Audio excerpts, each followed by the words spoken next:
Good afternoon. And today we have a pleasure of interviewing Mr. Jason Tierney, the author of the book Transform Dental Sleep. You know, he is a notable person who's been in this industry for a long time.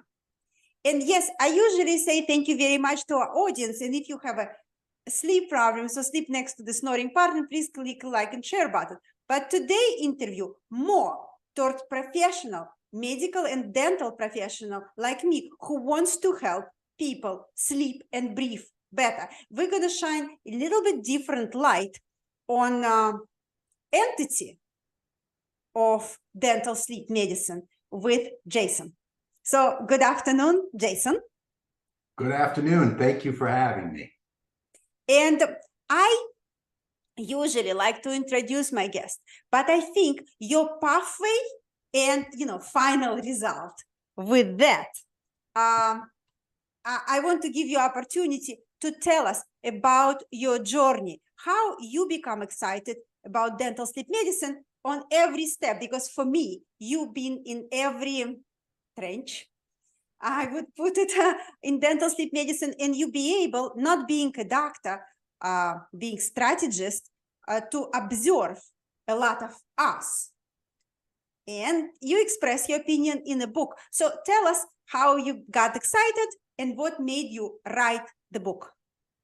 Yeah. So I spent a lot of time in dental sleep medicine, almost 20 years, and like you said, in a bunch of different trenches. And I started at a large dental laboratory in a leadership role. And we made a lot of sleep apnea devices there. And that was really in, sort of the nascent stages of the field. So I had a lot of opportunities to spend time with some of the pioneers that are really, have influenced the field, and work with them on a lot of continuing education, writing papers, doing a lot of different things.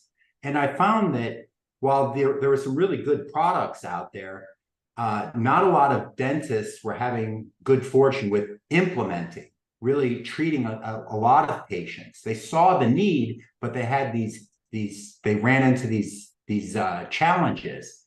So I left the dental lab, started working with a dental sleep software company, really focusing on how to help dentists implement in a meaningful way, and still saw a lot of these challenges. And eventually I left there and I thought, you know what? I'm going to take these frustrations I see with these missed opportunities and write them all into a book. So basically, I took those experiences, synthesized it with a lot of what I've read about leadership and team dynamics and philosophy, and wove it all together to create the book. And here we are. Here we are. No, I have to say to my audience what I read a lot of business books. And I have a lot of business authors, I can proudly say, among my personal friends. I'm part of the TED community. So over the last 5 years, I was introduced to a lot of business concepts to make my business better. And we discussed it with Jason, what we kind of wear two masks. One is, we really want to help people, but another way, how to help people. And without knowing that, you're not going to help. Unfortunately, you have to, people appreciate great service. People appreciate when your business, your, practice, altruistic practice, run like a machine, have a newest technology, have well-trained team, and it's all require a lot of training. So your book, what I love about that, answer to the question, how to run it like a machine, what people experience, what they feel they cared about, they feel everything goes so smooth. And in the same time, I can invest in a new technology and I can thank my staff what they feel happy coming to work without being like that. Mm-hmm. So please tell me why a lot of dentists start dental sleep medicine, even though we all know what from 10 patients we see in the office, 2 of them have a sleep disorder, and we see it on our work with emergencies and, unforeseen circumstances of losing some restoration and implants and all of that. Why so many dentists start dental sleep medicine and then they stop? Yeah, I think, so implants and dental sleep medicine on a lot of surveys, those are the number one and number two issues that dentists are most interested in for continuing education. So dentists they see the opportunity to help a lot of people and grow their practices with sleep. The problem is there's a lot of things that are different in dental sleep than in general dentistry and restorative dentistry. You're billing medical insurance, you're working with physicians, you're giving out sleep tests. And these are challenges that are different in dental sleep. At the same time, I'd say there are a lot of similarities in dental sleep to restorative dentistry. So in restorative dentistry, you're referring to specialists, to orthodontists, to endodontists. You are billing insurance. You're billing medical insurance. If you see something concerning with an oral cancer scan, you're referring out. You're not taking care of that yourself. So these are a lot of things where there are similarities. I'd say let's focus there. You have to have a well-trained team. That's a similarity. So these are the things that I would focus on rather than just looking at it and going, oh, this is so different that I don't know what to do. I would like to ask you, you mentioned, I think, having team excited about helping people, that's, I would say number one, the importance in dental sleep medicine. Please tell us what your recommendation, how to make team excited and trained. Yeah, I mean, so one of the things I talk about in the book is generating a vision. And in generating a vision, the dentist can identify sort of the why of the practice, but it's important the dentist help the team go through an exercise like that to find their why as well. Because just simply, telling them, we're going to start making these sleep apnea devices, okay, here's what you're going to do. That's not going to cut it. But it really, because there will be some challenges, there really has to be some focus. And that helps the team. At the same time, they need to go through training, right? And whether that's going with the dentist to courses or an online training continuum, the team will do so much of this. They'll be responsible for so much of the patient journey. So they really need the training so they know what they're talking about and how to do the job. No, that's a great advice. But what's so unique about dental sleep medicine? What you need to have relationship with the medical doctors. Please, this is a very challenging topic. A lot of closed doors, a lot of cold welcomes. So how to overcome? What do you recommend? What dentists should do? How to establish relationship with the medical doctor and keep fruitful relationship? Yeah, I think what you just said is spot on. I mean, they will run into closed doors. It's going to happen. At the same time, it's important to persist and understand that their physicians, they need solutions for their patients, and the dentist can help. But it's important to build a relationship and really communicate. So that involves asking questions. How do you like to communicate about our shared patients? What sort of documentation do you want to see? And understanding what they seek in managing this shared patient and abiding by that. Not just going in there and saying, I make these snore appliances and all of your patients need one, so I'll take all your patients. It's communicating, understanding what they want to see, and then delivering appropriately.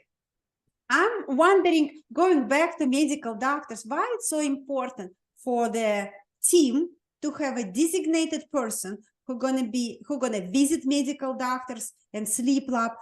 Why is that important, that personal approach? And actually, is that person need to visit the doctor, or it's enough if he establish a relationship with the team? Yeah, I mean, it's you just said the key word, it's relationship. And a relationship involves, having FaceTime.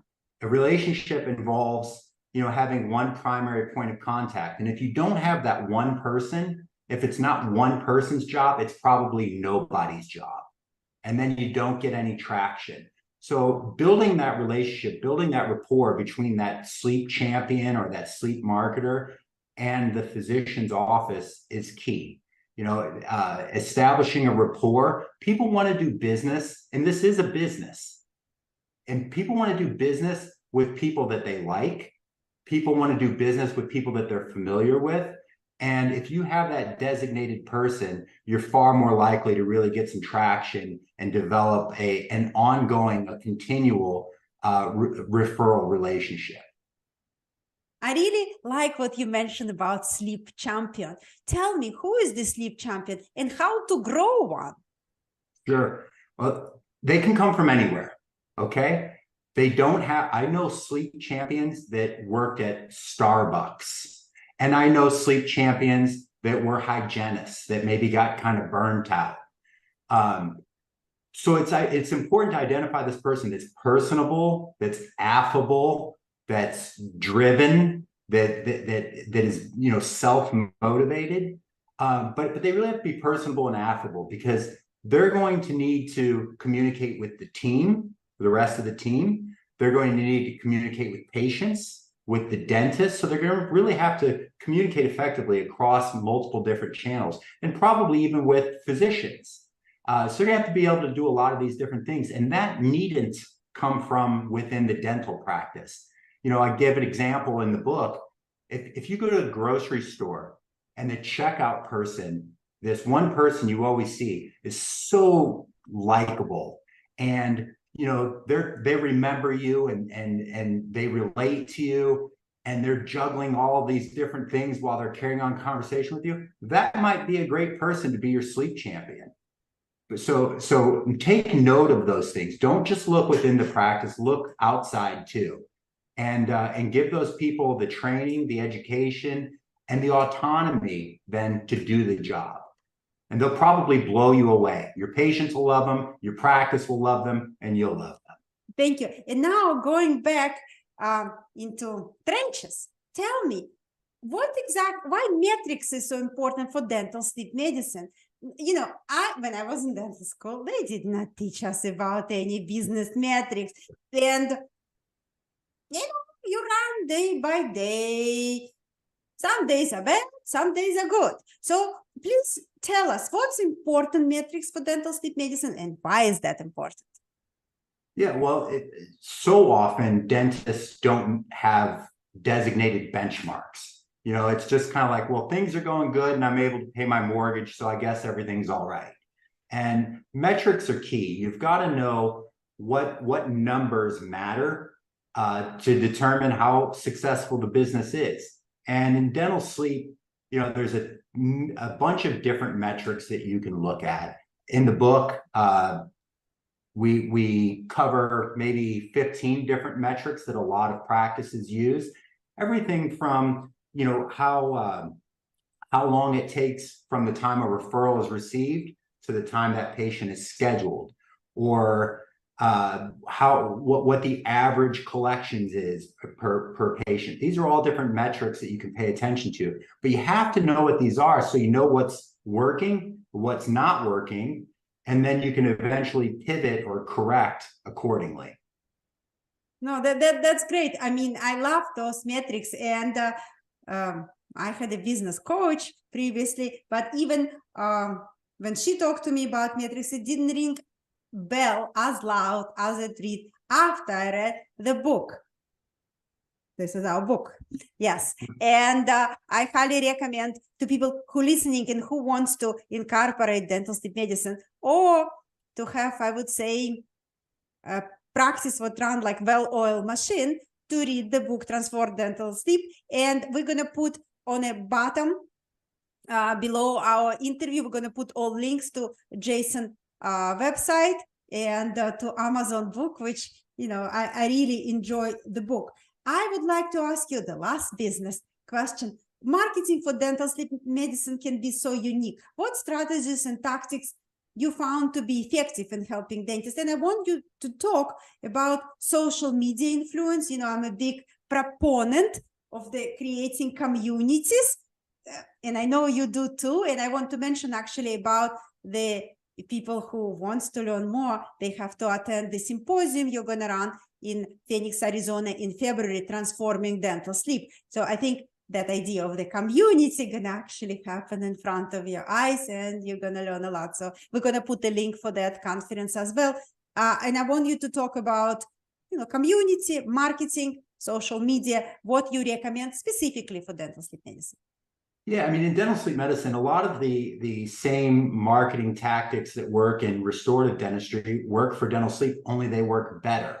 So whether it's pay-per-click ads, Facebook ads, Instagram, direct mail, even all of these work. It's just in dental sleep, for dental sleep, they work even better because you've got a unique message that separates you from all the other dentists in your area. So everyone's talking about we're accepting new patients, or we do Invisalign.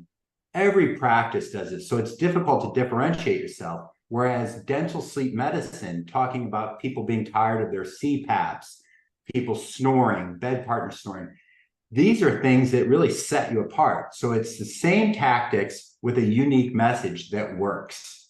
And with social media in particular, having an active Facebook or an active Instagram can really be, even TikTok can really be effective for a dental sleep practice, because it's a unique message and it helps build community.